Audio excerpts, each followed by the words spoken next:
بسم اللہ الرحمن الرحیم۔ سیدنا کریم صلی اللہ علیہ وسلم۔ مسئلہ فلسطین کب اور کیسے شروع ہوا؟ جنوری 1915 میں لبرل پارٹی کے سیاستدان ہربرٹ سیمیول نے اپنا خفیہ میمو دی فیوچر آف فلسطین تیار کیا، جسے کابینہ میں تقسیم کیا گیا۔ اس میں انہوں نے الحاق اور سلطنت برطانوی کی بتدریج سرپرستی میں ایک خود مختار یہودی ریاست بنانے کی حمایت کی۔ اسرائیل کی جدید ریاست کا قیام مئی 1948 میں ہولوکاسٹ اور دوسری عالمی جنگ کے بعد عمل میں آیا تھا، لیکن اسرائیلیوں اور فلسطینیوں کے درمیان جاری تنازع کی تاریخ اس سے بھی پہلے کی ہے۔ تاریخ کا یہ باب کب شروع ہوا، اس کے بارے میں جاننے کے لیے اسلامک ایکسس ویو کے ناظرین ہمارے ساتھ بنے رہیے گا۔ السلام علیکم، آئیے آغاز کرتے ہیں۔ الجزیرہ پر اپنی سیریز النکبہ 2008 میں دستاویزی فلم ساز روان الزامن نے اپنی کہانی کا آغاز نپولین بوناپارٹ سے کیا، جس نے سلطنت عثمانیہ کے خلاف اپنی جنگ کے دوران محاصرہ کا تناظر میں 1799 میں فلسطین میں یہودی وطن کی تجویز پیش کی، لیکن مشرق وسطیٰ میں یورپی مضبوط گڑھ قائم کرنے کی اس کی کوشش کو 41 سال بعد برطانیہ نے دوبارہ دہرایا، جب وزیر خارجہ لارڈ پالمرسٹن نے استنبول میں اپنے سفیر کو خط لکھا، جس میں انہوں نے کہا کہ وہ سلطان پر زور دیں کہ وہ مصر کے گورنر محمد علی کے اثر رسوخ کا مقابلہ کرنے کے لیے فلسطین کو یہودی تارکین وطن کے لیے کھول دیں۔ اگرچہ اس وقت فلسطین میں صرف 3000 یہودی رہتے تھے، لیکن فرانسیسی اشرافیہ baron Edmund James de Rothschild جیسے امیر لوگوں نے یورپ سے دیگر کو ان کے ساتھ شامل ہونے اور بستیاں قائم کرنے کے لیے اسپانسر کرنا شروع کر دیا، جس میں سب سے زیادہ قابل ذکر شہر ریشون لتیسون ہے، جس کی بنیاد 1882 میں رکھی گئی۔ آسٹریا کے مصنف نیتھن برنبام نے 1885 میں صہیونیت کی اصطلاح اس وقت ایجاد کی جب یہودی خاص طور پر مشرقی یورپ سے فلسطین میں مسلسل آتے رہے۔ آسٹریا ہنگری کے صحافی ڈاکٹر تھیوڈور ہرزل کی کتاب دی جوئش اسٹیٹ ایک دہائی بعد منظر عام پر آئی، جس میں 20ویں صدی کی آمد کے ساتھ اس طرح کے ملک کے قیام کا تصور پیش کیا گیا تھا۔ الجزیرہ کی سیریز النکبہ کے مطابق ہرزل کے دوست میکس نورڈو کی طرف سے 2 ربیوں کو اس امید کے امکانات کی جانچ پڑتال کے لیے فلسطین بھیجا، جن کا جواب موصول ہوا کہ دلہن خوبصورت ہے، لیکن اس کی شادی کسی اور مرد سے ہوئی ہے، حالانکہ اس جواب کی صداقت پر اختلاف ہے۔ برنبام، ہرزل اور نورڈو نے 1897 میں سوئٹزرلینڈ کے شہر باسل میں پہلی صہیونی کانگریس کا انعقاد کیا، جس میں ایک آزاد یہودی ملک کے اپنے خواب اور اس کی تکمیل کے لیے یورپی طاقتوں کی لابنگ کرنے کے منصوبوں پر تبادلہ خیال کیا گیا۔ 1907 تک برطانیہ مشرق وسطیٰ میں اپنے غلبے کو مضبوط کرنے کے لیے بفر اسٹیٹ کی ضرورت پر غور کر رہا تھا۔ برطانوی صہیونی رہنما چائم ویزمین، جو ایک حیاتیاتی کیمیا دان تھے، نے اس وقت مقبوضہ بیت المقدس جا کر جافا کے قریب زمین خرید کر ایک کمپنی بنائی۔ 3 سال کے اندر اندر شمالی فلسطین کے علاقے مرج بن عامر میں تقریباً 10,000 دونم زمین حاصل کی گئی، جو ایکڑ کے برابر زمین کی پیمائش ہے، جس کی وجہ سے 60,000 مقامی کسانوں کو یورپ اور یمن سے آنے والے یہودیوں کو مجبوراً جگہ دینی پڑی۔ چونکہ یہودی ملیشیا شام بستیوں کی بڑھتی ہوئی تعداد کی حفاظت کے لیے قائم کی گئی تھی، فلسطینی فارماسسٹ نجیب نصر نے الکارمل کے نام سے ایک اخبار نکالا، جس کا مقصد فلسطینیوں کو اس کے خلاف خبردار کرنا تھا، جو سائکس پیکوٹ معاہدے کے معمار تھے، جس نے عثمانی حکمرانی کے خاتمے کی صورت میں برطانوی اور فرانسیسی اثر رسوخ کی حد کا تعین کیا تھا۔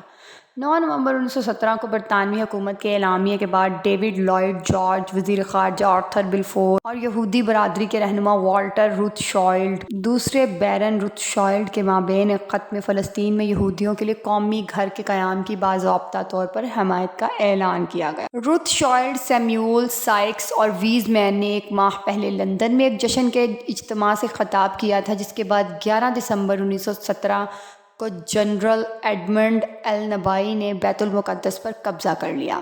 قیصر شہنشاہ کی شکست اور پہلی عالمی جنگ ختم ہونے کے بعد امریکی صدر ووڈرو ولسن نے زوال پذیر سلطنت عثمانیہ کے غیر ترک علاقوں کے بارے میں ماہر تعلیم ڈاکٹر ہنری کنگ اور دانشور چارلس کرین کی مدد سے ایک رپورٹ جاری کی، جس میں پتہ چلا کہ فلسطین کی تقریباً 90% غیر یہودی آبادی صہیونی منصوبے کی پرزور مخالفت پر مصنفین نے احساس کی شدت کے بارے میں متنبہ کیا اور دلیل دی کہ امن کے وسیع تر مفاد میں یہودی امیگریشن کو محدود کیا جانا چاہیے، لیکن بین الاقوامی برادری نے انہیں یکسر نظر انداز کر دیا۔ ان کے نتائج 1922 تک دبا دیے گئے۔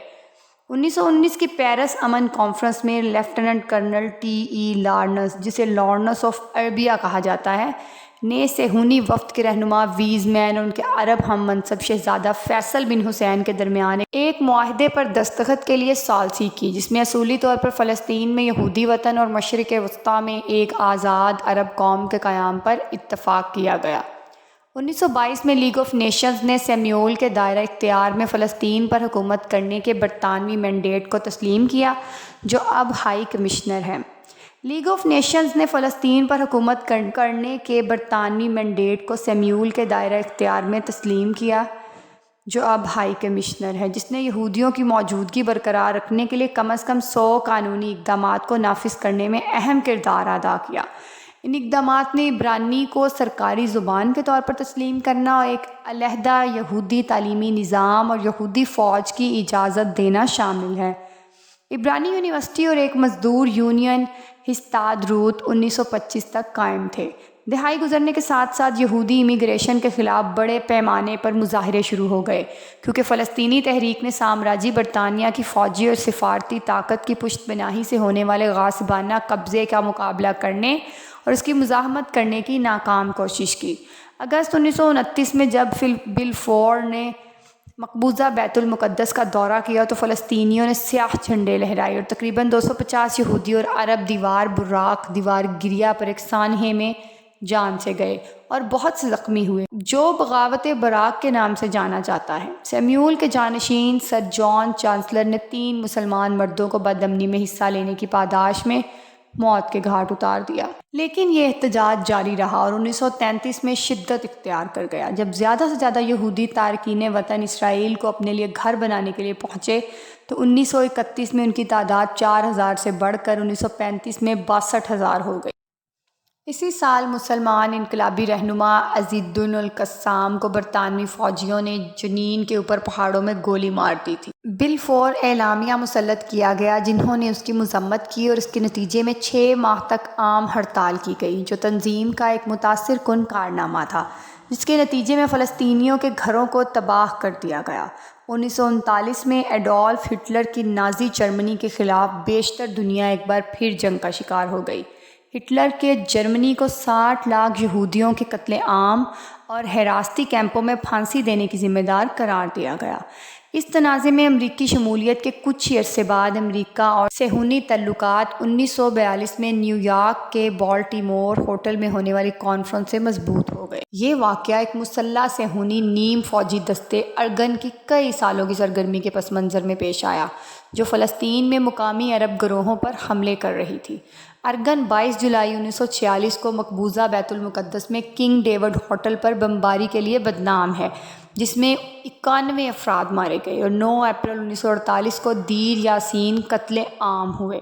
ایک اور تنظیم لیہی یا سٹرن گینگ کے تعاون سے کیا گیا، جس میں 107 افراد مارے گئے۔ اسی موسم گرما میں لیہی نامی تنظیم سویڈش سفارتکار فوک برنارڈوڈے کو قتل کر دیتی ہے، جنہیں اقوام متحدہ نے تنازع میں ثالثی کے لیے بھیجا تھا۔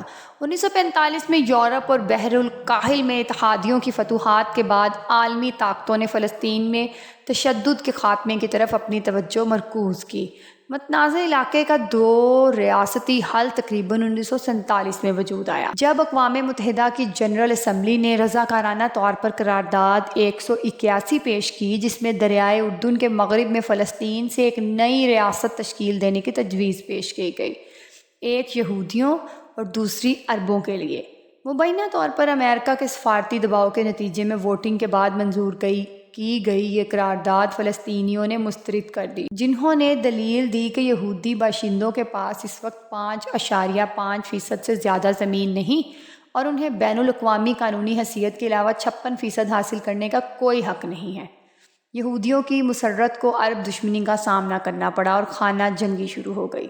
14 مئی 1948 کو برطانوی مینڈیٹ ختم ہوتے ہی وزیر اعظم ڈیوڈ بن گوریون کی قیادت میں اسرائیل کی ریاست قائم کی گئی، جس کو امریکہ اور سوویت یونین سے فوری طور پر تسلیم کر لیا گیا۔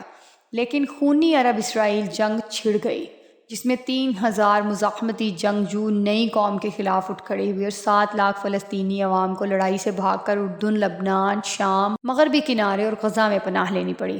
اس تاریخ کو فلسطینی عوام کی نقل مکانی اب بھی ہر سال یوم نکبہ کے طور پر منائی جاتی ہے، جسے عربی میں تباہی کے نام سے موسوم کیا جاتا ہے، اور جس دن فلسطینی تقاریر کرتے ہیں، ریلیاں نکالتے ہیں اور ان گھروں کی چابیاں لہراتے ہیں جنہیں وہ پیچھے چھوڑنے پر مجبور ہوئے تھے اور اب بھی واپسی کی امید رکھتے ہیں۔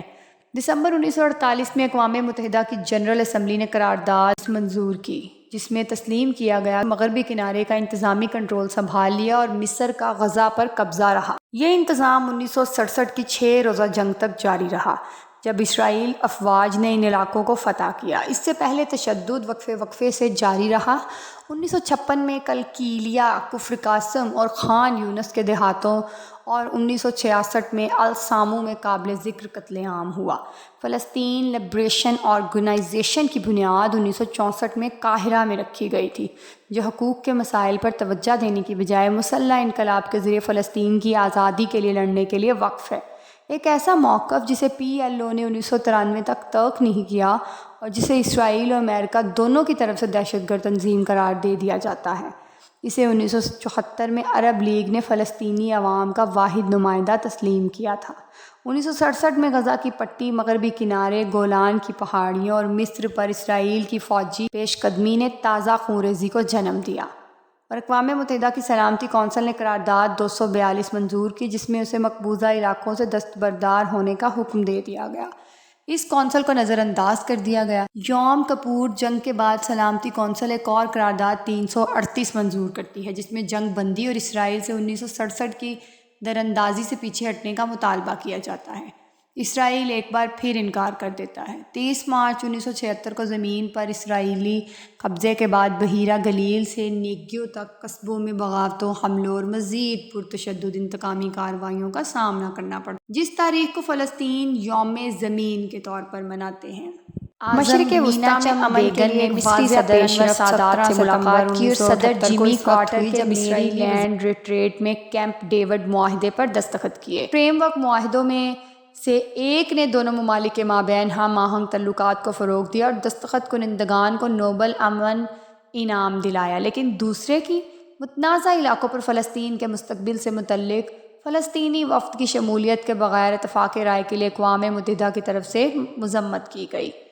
اسرائیل نے 1982 میں لبنان پر حملہ کیا، جبکہ اس دہائی کے آخر میں فلسطینی علاقوں میں پہلی بغاوت انتقاضہ سے قبضے کے خلاف احتجاجی تحریک شروع ہو گئی تھی۔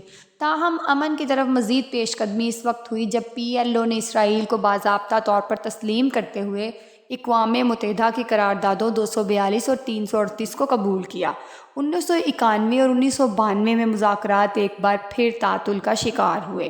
اس کے بعد 1993 کے موسم گرما میں اسرائیلی وزیر اعظم یتزاک رابین اور PLO کے چیئرمین یاسر عرفات نے اوسلو اول معاہدے پر دستخط کیے، جس کے تحت فلسطینی عبوری خود مختاری فلسطینی نیشنل اتھارٹی کے قیام اور ان علاقوں سے اسرائیل دفاعی افواج کے انخلاء کا اہتمام کیا گیا، جو اب بھی کافی حد تک مقبوضہ تصور کیے جاتے ہیں۔ دوسرا معاہدہ اوسلو دوم 1995 میں ہوا، جس کے تحت مغربی کنارے اور غزہ کے کچھ حصوں میں فلسطینیوں کو خود مختاری دی گئی، لیکن اس میں ایک بار پھر سے ریاست کا درجہ نہیں دیا گیا۔ دوسری انتقاضہ تک جاری رہنے والی غیر یقینی جنگ بندی کے نتیجے میں اسرائیل نے 2002 میں مغربی کنارے کے شہروں پر دوبارہ قبضہ کر لیا تھا۔ یہ غیر مستحکم کر دینے والا ایسا واقعہ تھا جس نے 2004 میں عرفات کی موت کے بعد حالات مزید بدتر کر دیے، جو فلسطینی کاز کے لیے ایک بہت بڑا جھٹکا تھا۔ اس وقت سے تشدد میں اضافہ ہوا۔ اسرائیل نے 2006 میں لبنان میں حزب اللہ کے خلاف جنگ کا اعلان کیا اور غزہ میں حماس پر بار بار حملے کیے، جس میں operation cost lead 2008، operation pillar of defence 2012 اور آپریشن پروٹیکٹیو ایج 2014 شامل ہیں۔ 2017-2018 میں یوم نکبہ کے موقع پر مزید تشدد ہوا۔ مؤخر ذکر اتنا شدید تھا کہ اقوام متحدہ کے جنگی جرائم کی تحقیقات کی جا سکیں۔ ڈونلڈ ٹرمپ کے امریکی صدر منتخب ہونے کے بعد صورتحال مزید کشیدہ ہو گئی۔ سابق ریالٹی ٹیلی ویژن سٹار ٹرمپ نے اسرائیلی وزیر اعظم بنیامین نتن یاہو سے دوستی کی اور امریکی سفارت خانے کو تل ابیب سے مقبوضہ بیت المقدس منتقل کر دیا۔ ٹرمپ نے UNRWA کے لیے امریکی فنڈنگ میں بھی کٹوتی کی اور اپنے یہودی داماد جیرڈ کشنر کو مشرق وسطیٰ میں امن لانے کے لیے ایک منصوبہ تیار کرنے کی ذمہ داری سونپی، جس کے بارے میں جونیئر پراپرٹی ڈیولپر کو یقین تھا کہ وہ اس موضوع پر کم از کم 25 کتابیں پڑھنے کے بعد بغیر کسی تعصب کے یہ کامیابی حاصل کر سکتے ہیں۔ اس کے بعد یہ کشیدگی ایک بار پھر اس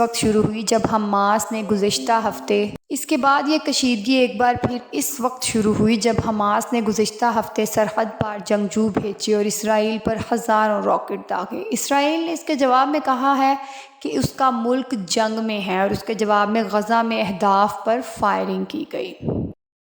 اللہ پاک سے دعا ہے کہ اللہ پاک فلسطین کے مسلمانوں کو اپنی حفظ و امان میں رکھے اور چھوٹے چھوٹے معصوم بچوں کو اس جنگ کے ماحول میں مرنے سے بچا لے اور ان کے ماں باپ کو بھی اپنے حفظ و امان میں رکھے اور فلسطین کے مسلمان اپنی الگ ریاست قائم کرنے میں کامیاب ہو جائے۔ آمین ثم آمین۔ اسلامک ایکسس ویو کے ناظرین، اگر آپ کو ہماری یہ ویڈیو پسند آئی ہے تو اس کو لائک شیئر ضرور کیجیے اور اس طرح کی مزید ویڈیوز دیکھنے کے لیے ہمارا channel Islamic access view subscribe کیجیے۔